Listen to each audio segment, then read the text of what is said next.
Hey, this channel and its videos are intended for adults only and not for children.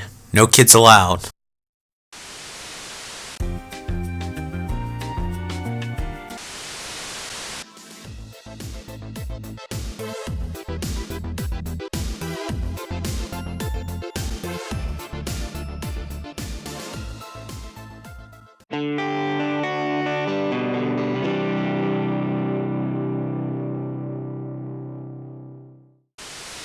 Hey, welcome to another actual gameplay video. Actually, the first gameplay video of 2020. Exciting stuff, I know.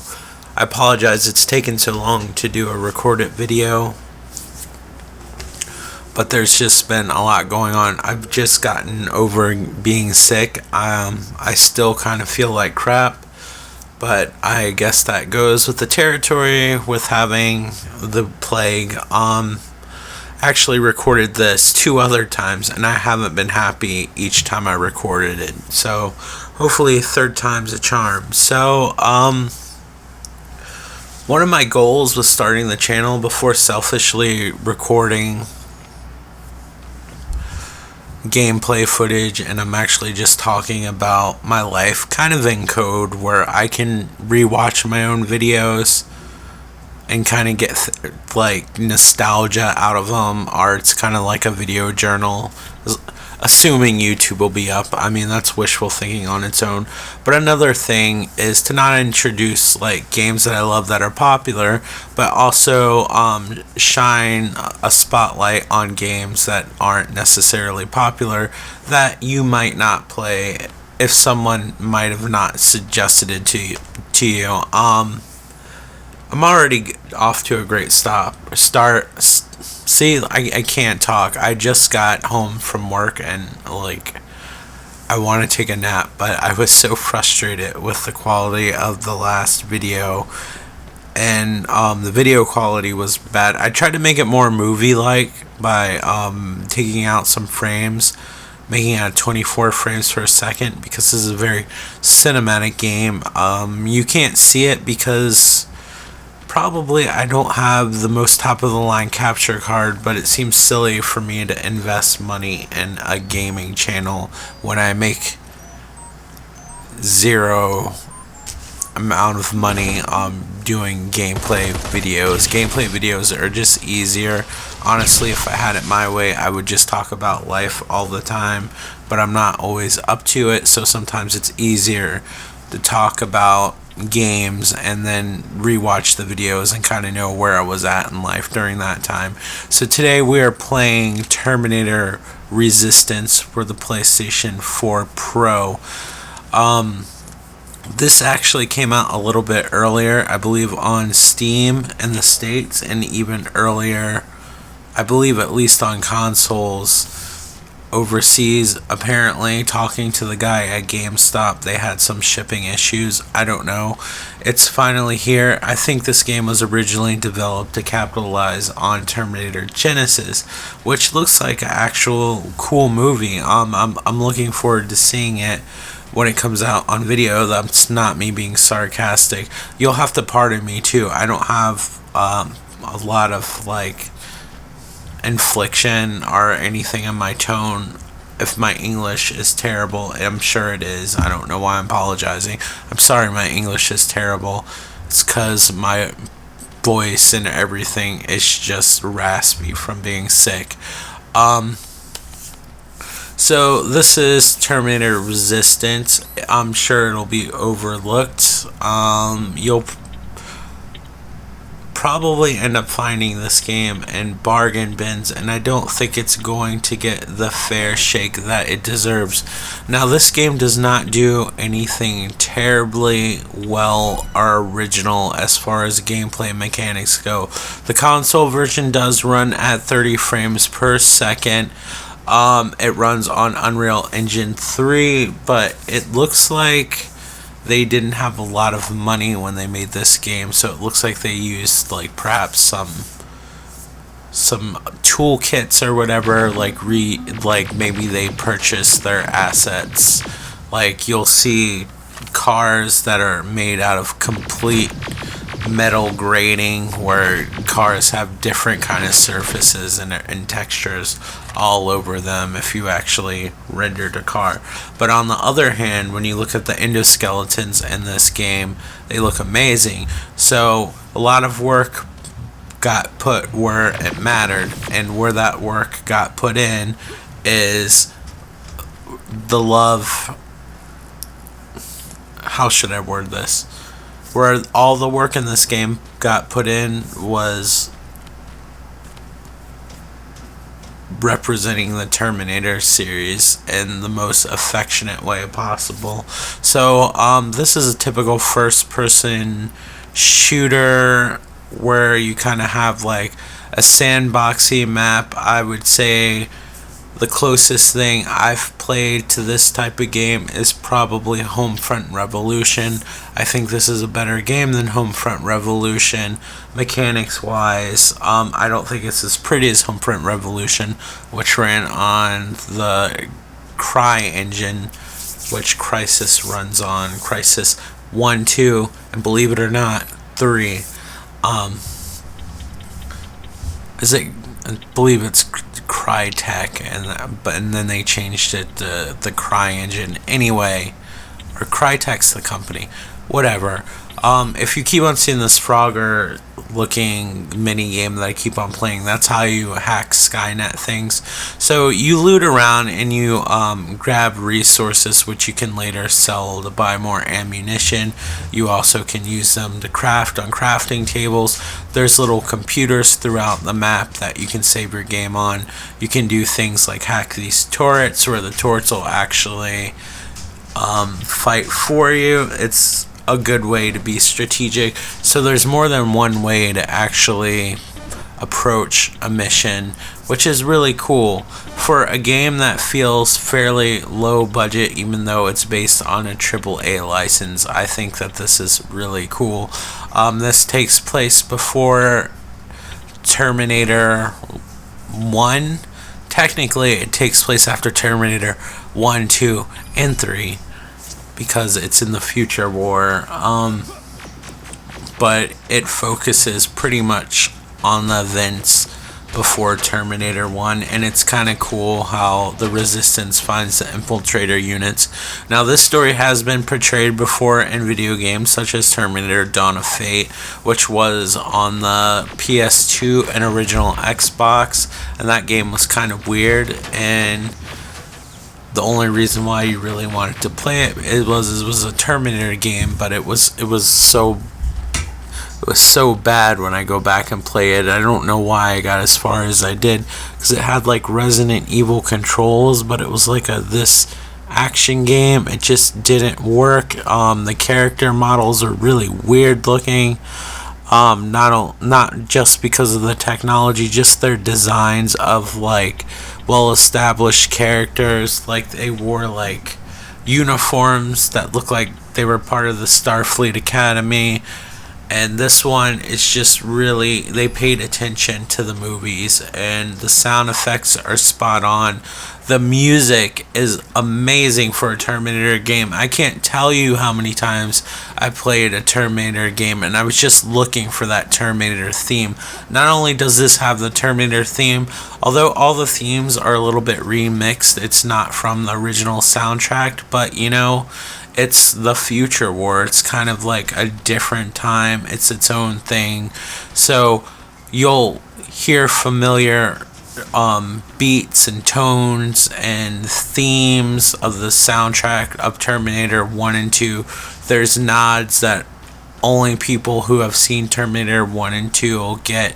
And it's just an average shooter, sandbox type shooter for and I say sandbox slightly. If you look at the map that you just saw, like you kind of get like a little play area, and you have little things you can do. You have main missions, and you have side quests that you aren't required to do, but it does give you experience points. There are light RPG mechanics, which are very light. but you need them in order to be able to like use certain weapons. Like I couldn't use the plasma rifle the Terminators use until like I upgraded to Weapons Expert 3, which you really want to do, especially now that the machines are getting more powerful, and if I was just stuck with a machine gun, I'd pretty much be screwed. So I mean, it's not terribly difficult to figure out what you need to upgrade, but there's definitely things there, and there's definitely extra things to do, even though you loot a lot of things and you look for resources, as long as you just take your time. Like I never came across a point where like I ran out of anything, so everything just works really well. And bottom line, if you're a Terminator fan, I can't see you hating this game. I don't know what frame rate the PC version runs on. I imagine it runs on 60 frames or higher. There's probably more graphical options. There's a heavy grain filter, which I usually get annoyed by, but it's fine enough on at least the PlayStation 4 Pro version, which is the only version that I've played. So I don't know what the resolution or the differences are between the base PlayStation 4 version. I did notice that there was an option to lock or unlock the frame rate. I don't know if that's on base PlayStation. This is obviously a game that Digital Foundry isn't going to cover, so you know, I don't know. This game's unfortunately gonna fly under a lot of people's radars. The company that made this game, I think it was like Tylon or something, I don't remember exactly, but it's the people who made that weird Rambo game that obviously looked like it was supposed to be like a light gun game for like an arcade machine or maybe a PlayStation Move game, but where it looked like a first person shooter in the trailers and then you realize you were stationary. I personally can't have an opinion on it because I never played it, but I seen gameplay of it. I always wanted to play it just to give it a chance, but I do know like it's stationary and you can't move. This one you very much can move, and it plays a lot like Homefront. The frame rate was all over the place with Homefront, and the enemies were especially aggressive, I feel like, on Homefront The Revolution. The first Homefront, I think, is an awesome game. That's another one that kind of slipped under a lot of people's radar, but somehow it warranted a sequel. It played really well, and it was super dark, but the responsiveness was more like Call of Duty, where I don't know, at least on console, like it felt like there was a good game, but it's clunky. It's been patched like 500 times, so since the last time I've played it, it might play absolutely awesome. But that game also encouraged you to be stealthy. Like you can play this game like an action game and not really suffer too much. Like pretty much every Terminator or every machine you drop has ammunition. You just got to be careful. There's lockpicks aplenty. There's plenty of health kits, and a lot of times you'll notice if you pick a lock, if you actually explore the level, you'll notice that there is alternate routes that you could have taken, where it wasn't necessarily the route you had to go, so you didn't necessarily have to pick that lock. So it's really cool. It's kind of weird to show you a daylight scene because that's not like the stereotypical future war. To give you a little back history, Terminator 1 and 2 are some of my all-time favorite movies. I have so many all-time favorite movies to give you an idea of some of my favorite movies, so maybe you might think I just have bad taste. Ghostbusters, Raiders of the Lost Ark, Empire Strikes Back, those are really stereotypical, but I also have favorites like Ghost World, Lost in Translation. I love the John Hughes films like Pretty in Pink, Weird Science, and stuff like that. Nightmare on Elm Street, Nightmare on Elm Street 3. So my tastes are really varied when it comes to things. Terminator is a very nostalgic thing. I was born in '84. we didn't have cable. Terminator came on the TV all the time. I remember when I was a little kid, actually, woke up in the middle of the night. My parents usually had the television on when they went to bed, and they had the door cracked open, so I guess they could hear us if like somebody like snuck in our house and started like stabbing us to death or whatever. And my dad could do absolutely nothing because we didn't own firearms. But anyway, so they had their door cracked open, and they had the Terminator playing, and I just remember this relentless dude like chasing these people, and then all of a sudden there is this part where he gets on fire, and then there was like a metal skeleton, and I didn't understand anything was going on because I was a little kid. I never heard of what the Terminator was. Really, I didn't start hearing what Terminator was or figuring out what the Terminator was until Terminator 2 Judgment Day came out, which was, I believe that movie came out in 1991. I was still fairly young. I'd say around 91. If I would just throw out a number without doing the actual math, I think I was around 6. But it was out in the theaters for a while, so around 7. They started playing Terminator over and over again on TV again. So then I actually got to watch it and see the story. And I think over time, Terminator 2, higher budget movie, definitely has more emotional beats, but I kind of like the grittiness and film noir aspect of the first Terminator, and I think I like the first Terminator a lot more. Now this will appeal to you.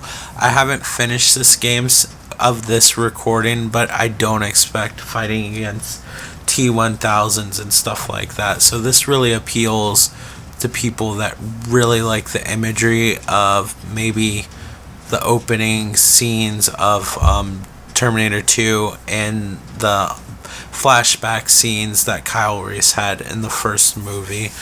And it's just awesome. The music's there and everything else. What's funny is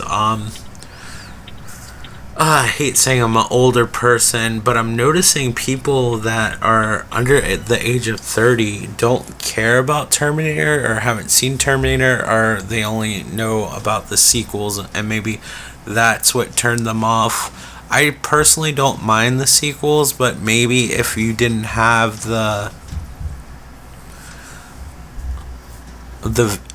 maybe if you didn't have, what's the right word to use? I'm so sorry. I'm not only tired, like I'm still nauseous from being sick, so it's really hard to talk and do this video, and I feel like this video is going better than the last one. So having viewed Terminator 1 and 2, I guess I have nostalgia and some more appreciation for the series than going in fresh with a later film. Although I will say Genesis looks awesome. I think people were worried about it pandering too much. Maybe that kind of stuff doesn't bother me. When it's blatant, when it's every movie ever to come out and then like men are blamed and all that stuff, I think it's stupid. But I think the same thing could be said for franchises like Duke Nukem and stuff like that have overly sexualized women pandering to like bro dudes or whatever. I mean, both evils have to exist to be able to have creative freedom. I did not personally get that impression with the Terminator film. It looks gritty, it looks cool. I know they made some interesting choices that go against some of the earlier films, but with time travel films, I feel like you can kind of do whatever you want. Even in the first Terminator, when Kyle Reese was talking about the future, he's like talking about the future war, and he's like, one possible future. I don't understand tech stuff because, you know, the butterfly effect and everything that happens, like it creates like multiple like parallel dimensions of time and timelines and all this stuff, kind of like Back to the Future, where they had the alternate 1985. So with Terminator, I don't mind. Like, as long as the movie's fun or whatever, in my opinion, there'll never be another Terminator 1 and 2, and I'd love to be proven wrong, but I've liked all the movies. I think the one that I've liked the least was probably Terminator 3. It was a little bit silly. Terminator Genesis was kind of silly too, but I don't know. I kind of like revisiting the character and the universe, as grim as it may be. I love the T-800 design, and I really think if you love the Terminator films, it's awesome. It's just a shame that younger people, which is weird to me because I've definitely have been in the movies that came out before I was born, and a lot of my favorite movies came out before I was born. I mean, I listed some of them: Star Wars, Empire Strikes Back. I mean, even Ghostbusters, my favorite film, came out this summer before I was born. I can't wait till Ghostbusters Afterlife. I'm almost as excited for that film as I am of the as Peter Venkman says, the merchandising rights alone.